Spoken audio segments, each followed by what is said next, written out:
You ever look up at a massive skyscraper, a sprawling power plant, or a bridge that just seems to go on forever and think, how on earth did they pull that off? I mean, the engineering is obviously incredible, but there's another kind of invisible architecture holding the whole thing together, the contract. And honestly, understanding that is the key to understanding how our world literally gets built. Yeah, putting up the physical structure, that is a monumental challenge. But believe it or not, there's something even more complex, even trickier, happening behind the scenes. That's right. The real challenge is orchestrating thousands of people, managing billions of dollars, and navigating all the things that can, and absolutely will, go wrong. The powerful framework that makes all of that even possible, it's the construction contract. That's what we're talking about today. And I know what you might be thinking. Contracts? Sounds kind of boring, right? But in the world of mega projects, these are not just dusty legal documents. They are the master rule books that literally determine success or failure.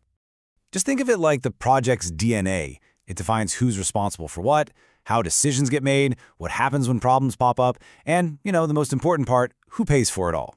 It is the single source of truth for everyone involved. And here's the most important thing to get. You can't just download some generic template and call it a day. No way! Choosing a contract is a huge strategic decision. Every project has different goals, and the contract has to be tailored to hit them. It's all a game of balancing priorities.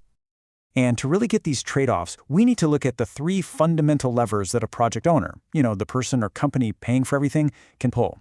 These are control, risk, and certainty. Let's break them down. So first up is control. This is all about how hands-on you want to be. Does the owner want to approve every single blueprint and be involved in the daily grind? Or do they prefer to just hand over the keys and say, get it done? More control is great for flexibility, but it also means a heck of a lot more responsibility. Next up, risk. And this is the big one. If a hurricane hits or you find unexpected problems underground, who foots the bill? The contract has to carefully spell out who carries that risk, the owner or the contractor. And believe me, shifting risk always comes at a price. And finally, we've got certainty. How critical is it to know the exact final cost and the move-in date before you even break ground? For some projects, especially with tight budgets or public money, this is totally non-negotiable. But, and this is a big but, getting that high certainty usually means you have to give up some control. Okay, so how do these three levers actually play out in the real world? Well, they give rise to different families of contracts, and each one has its own unique personality. A lot of these are based on global standards from an organization called FIDIC, and their different colored books basically represent different strategic game plans. Now this slide is fantastic because it just lays it all out so clearly. Look at the top row versus the bottom row. If you want high control, like with a traditional Red Book contract, you're going to get low certainty on your final cost. But if you want high certainty, you have to accept low control, which is what this Silver Book or turnkey model is all about. You see? You can't have it all. And this just hammers home the two extremes. On the left, you've got the traditionalist approach. Here, the owner provides a finished design and stays super involved. The risk gets shared, but yeah, that final price tag can definitely move around. Then on the right, you have the hands-off approach. The owner gives some basic requirements and a fixed price, and the contractor takes on pretty much all the risk to deliver the final product. Totally different philosophies for totally different kinds of projects. And of course, there's always a middle ground. That's the design-build or Yellow Book model. It bundles design and construction together under one contractor.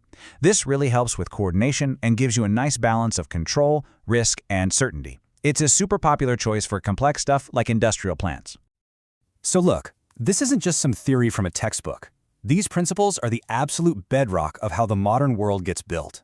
In fact, they're so important that they're often baked right into official government regulations. See this document right here?